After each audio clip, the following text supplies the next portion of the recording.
Howdy folks, welcome to Bullish on Farming. Today's March 27th, midday check on the hogs. Things are going great, still some icing on the ground, should be gone this afternoon. Looks like the majority of cold nights are behind us. It's been working out in our favor because in the single setting permanent pastured paddock that we keep the pigs in through winter, when I have firm ground, it's really easy to feed the pigs. We've been feeding without pails all winter. Previous video I talked about how soaked feed and snow is enough for the hydration of our hogs. And that's starting to change now because obviously there's less snow. The ground is getting soft. And although there's puddles, that's not really what I want my hogs relying on in a single paddock setting where they've stayed for a prolonged period of time. That's not what I want to rely on for their moisture intake. I'd like them to have clean water. And so tomorrow I'm going to bring out the dishes. We're going to be hauling buckets out and still soaking their feed, so they're still going to be getting moisture intake from their grain. However, just to make sure that they're staying on top of their hydration, we're going to start moving to pails, or sorry, those feeder dishes that we just bucket water to. And so you can see that the pigs are just sunbathing. Got a nice large round to go after. I feed them in the mornings. They scoop everything up, and this morning the ground was right frozen, so just dump the feed on the ground, the high edge. They scoop it up, clean it up, and if they build an appetite throughout the day, they have the bale, and that works great. Anticipating moving the hogs out of here soon. Now, we're not in a rush, but when we're in this single paddock setting, those of you who've raised hogs before know that when the ground gets soft, the pigs can really start having their way with it. And although that's what this section is for, to contain the hogs' impact, which may be, it's a pretty hard impact compared to a lot of animals because of the way they use their snout. But to get away from any extreme wallowing or, making them stay on ground that is spent for longer than I'd like in a wet, mild season, we're going to start our pasture rotation in a timely manner sometime in April. And the previously foraged paddocks, I think there's 3 of them, so pretty much the right of my hand in that field. Late fall, the hogs were still out there, so that ground didn't really have time to rest and recover.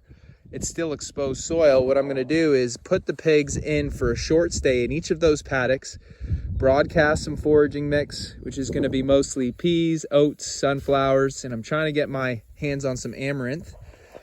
And, could add some clover and any other good stuff I can get my hands on.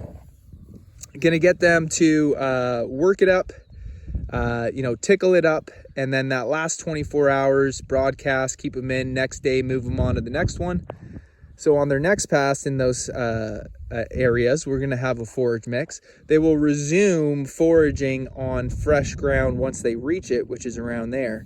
And then they progress in their rotation throughout the season. And that worked great for us last year. We didn't really seed as much as we're going to this year. It was more of an experiment. And we're definitely looking to sow seed more densely this year and give them more energetic feed for them to harvest from the ground themselves. Now, obviously, they get fat off of grain. Farm-raised hogs finished in the way that we like to, or most people are familiar with, are always finished on grain. They're a single stomach animal. They're not ruminants like cows or sheep. And so, they don't rely on the pasture to get fat. However, that higher energetic feed will certainly contribute to their intake, both their caloric intake, protein intake, and nutritional benefits, which in theory should technically decrease the amount of grain that we'll have to feed them throughout the growing season. And I've noticed in my own experience that is true. However, it's something that you have to gauge, and you can't just blindly say, I'm going to start feeding less grain to our animals. because if they're not responding in the way you'd like, you're going to have lighter animals going off to the butcher than you'd like.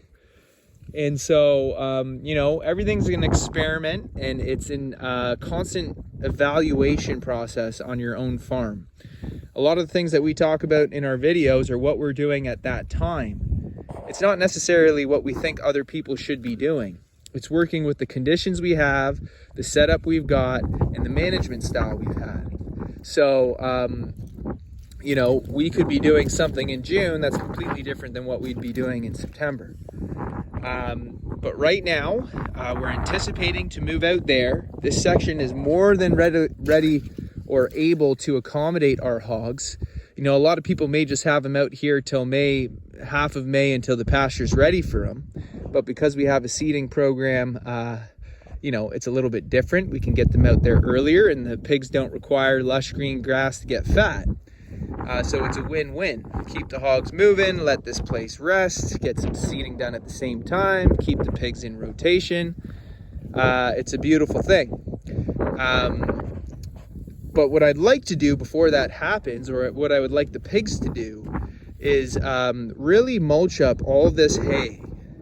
And there's a residual pile there, and there's a lot under here that they've used as bedding in their shelter.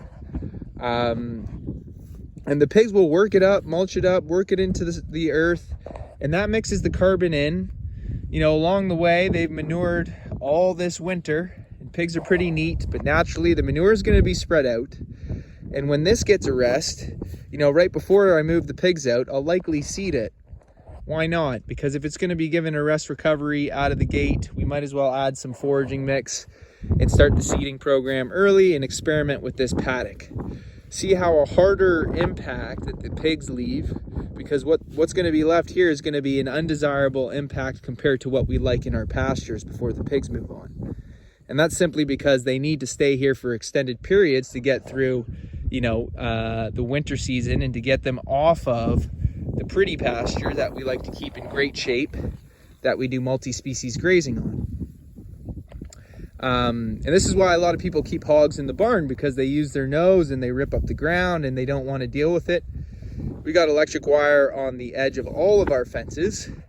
Our hogs must always stay wire trained, and that allows them to just have no, to not touch the fences at all. So we don't have to worry about them digging under or getting out.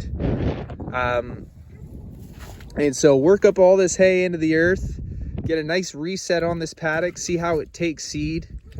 You know, it's going to bounce back and get grass, there's no doubt about that. I've been running hogs long enough to know that. Some people are surprised. They say, wow, that area there, that bounces back. Now this particular area, we've only been for a year, but I've had hogs in other areas, and it does. Give it enough time, it'll come back. And so, you know, it's always nice when you have a place that is the earth that can grow grass when you're running animals. And so that's what we always opt for. Even when we have extended stays, there is a rotational aspect to the management to make sure that there is rest and recovery. And that spring sun is feeling pretty good to the pigs, as you can probably tell. You know, having fresh bales out here is great, because although pigs don't mind getting muddy and wet, having a nice dry place which you know, serves as feed and bedding is amazing for your animals, especially when you can keep the sun above their head and them exposed to the elements, so that their anatomy can be one with their environment, so that their immune system can respond to the changing of seasons, the changing of conditions, and live the spirit of their nature as they did over millennia.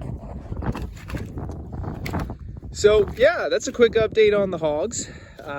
We do have weaners in the barn that got to come out soon now, and the program is they go in there first, get trained to fence, go in here, stay trained to fence, and then come out and merge with this group. And ideally the group is merged and comfortable before we go out there, because we only have single tensile around the whole edge at pig height, and that's enough to contain our pigs when they're trained and they move through our program how we do. So anyways, folks, I think I'm going to cap it off here. I'd like to say thanks for stopping by and God bless you all. See you on the next one.